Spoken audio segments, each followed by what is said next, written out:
Recently Bangladesh से एक काफी बड़ी न्यूज सामने आ रही है जिसमें बांग्लादेश चीन के साथ मिलकर अपने लाल मुनीरहाट एयरबेस को रिवाइव करना चाहता है और इसके लिए चीन के एक्सपर्ट्स ने इस एयरबेस को विजिट भी किया है। अगर बात की जाए लाल मुनीरहाट एयरबेस की तो यह सेकेंड वर्ल्ड वॉर के टाइम का एयरबेस है जिसे ब्रिटिश एयरफोर्स यूज करती थी। और अगर इसकी दूरी भारत के बॉर्डर से की जाए तो करीब 12 से 15 किलोमीटर के आसपास पड़ता है और यह हमारे सिलीगुड़ी कॉरिडोर के काफ़ी ज़्यादा नज़दीक पड़ता है। और अगर इस एयरबेस को चाइना बिल्ड करता है और चाइना इस एयरबेस को ऑपरेट करने लगता है तो इससे इस पूरे रीजन में काफ़ी बड़ा सेटबैक पहुंचेगा भारत को, क्योंकि चाइना का हमारे सिलीगुड़ी कॉरिडोर के पास एक एयरबेस ऑपरेट करना भारत के नॉर्थ ईस्ट रीजन के लिए काफी ज्यादा खतरा पैदा करता है। इसी के साथ साथ यह भूटान के लिए भी उतना खतरा पैदा करता है कि इन फ्यूचर कभी चाइना इस रीजन को अटैक करता है तो पूरे नॉर्थ ईस्ट को वो भारत से कट कर सकता है। इसी के साथ साथ वो सिक्किम और भूटान को भी एनेक्स कर सकता है उस टाइम पे, और इससे पूरे इस रीजन में चाइना को एक अपर हैंड मिल जाता है। रिसेंट में अगर कुछ इवेंट्स को देखा जाए जिसमें बांग्लादेश के प्रीमियर मोहम्मद यूनुस ने जिस तरीके से हमारे नॉर्थ ईस्ट इंडिया को लेकर कमेंट्स किए हैं, इनके एक्स मिलिट्री पर्सनल्स ने जिस तरीके से सिलीगुड़ी कॉरिडोर को कब्जाने की बात की है,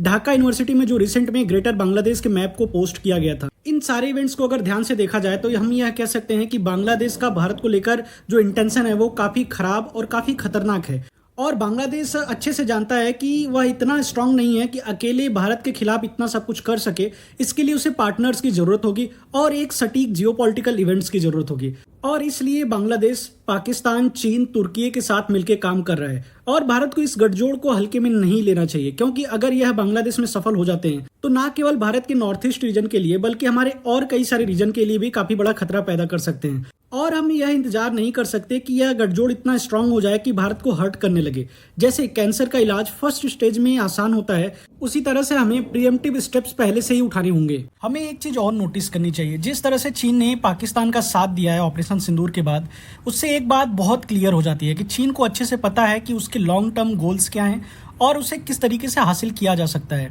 और उसमें क्या उनके लिए मददगार साबित होगा, कौन कौन से देश उनके लक्ष्य को हासिल करने में मदद कर सकते हैं और किस तरह से उनकी मदद करनी चाहिए, चीन को बहुत ही अच्छे से पता है। वहीं अगर यूएसए और वेस्ट की बात करें तो वेस्ट को यह पता है कि चीन उनके लिए सबसे बड़ा खतरा है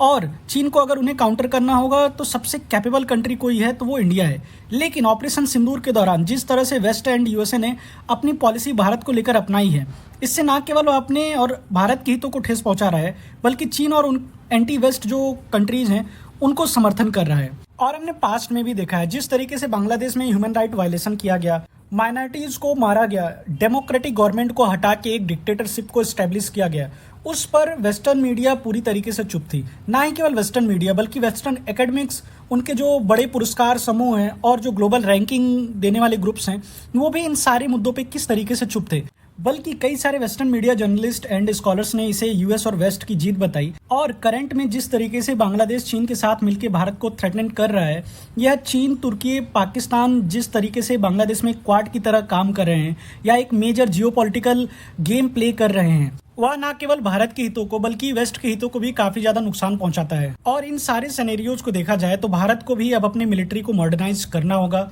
हमें अपने डिफेंस बजट को और ज्यादा बढ़ाना होगा और हमारे जो रुके हुए मिलिट्री प्रोजेक्ट्स हैं उनको जल्दी से जल्दी कंप्लीट करना होगा। साथ ही साथ हमें दुनिया में और कई सारे स्ट्रेटेजिक पार्टनर्स ढूंढने होंगे जिनके जो हित हैं वो हमसे अलाइन होते हैं, जिनमें Myanmar, Bhutan, Indonesia, Greece, Cyprus, Armenia, Taiwan, Philippines जैसे इंपॉर्टेंट कंट्रीज आते हैं। भारत को इन कंट्रीज के साथ अपने रिश्ते मजबूत करने होंगे और भारत इन्हें अपनी ह्यूज मार्केट का एक्सेस दे सकता है, इनके लिए नए ट्रेड अपॉर्चुनिटीज क्रिएट कर सकता है और साथ ही साथ भारत इन्हें सॉफ्ट लोन प्रोवाइड कर सकता है जिससे ये अपनी मिलिट्री को और ज़्यादा स्ट्रॉन्ग कर सके। हम इनके मिलिट्री मॉडर्नाइजेशन प्लान्स को और ज़्यादा सपोर्ट कर सकते हैं और ज़्यादा फास्ट कर सकते हैं। इसी के साथ साथ भारत को कुछ ग्रुप्स और आइडिया को भी सपोर्ट करना होगा जो भारत के लॉन्ग टर्म गोल्स को सपोर्ट करते हैं, जैसे free Hong Kong movement, free Tibet movement, greater Armenia, Taiwan, Cyprus, Kurdistan, Balochistan, Sindh देश जैसे आइडिया, जिन्हें हम अगर अच्छे से प्ले करें तो हम चाइना, तुर्की, पाकिस्तान, अजरबैजान, बांग्लादेश को चेक में रख सकते हैं। और इन आइडियाज को स्प्रेड करने में और स्ट्रांग बनाने में हमें वेस्ट का सपोर्ट चाहिए होगा।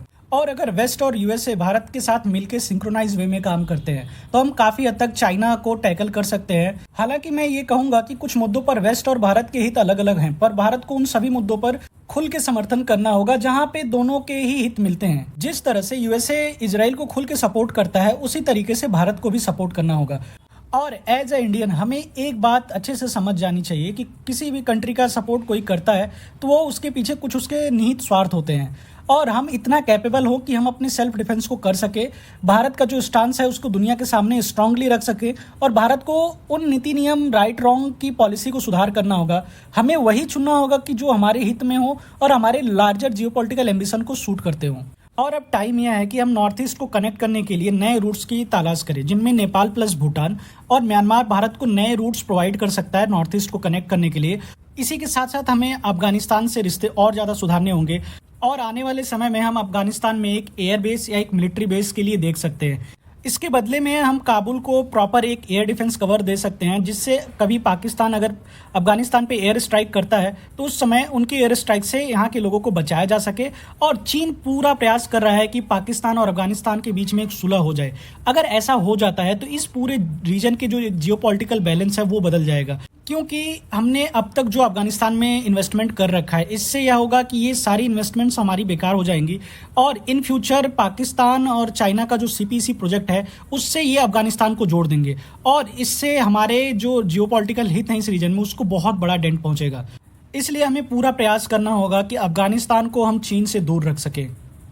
तो दोस्तों, आपके क्या विचार हैं इन मुद्दों पर, प्लीज़ कमेंट करके ज़रूर बताइएगा। मिलते हैं नेक्स्ट वीडियो में एक नए टॉपिक के साथ। तब तक के लिए जय हिंद, वंदे मातरम।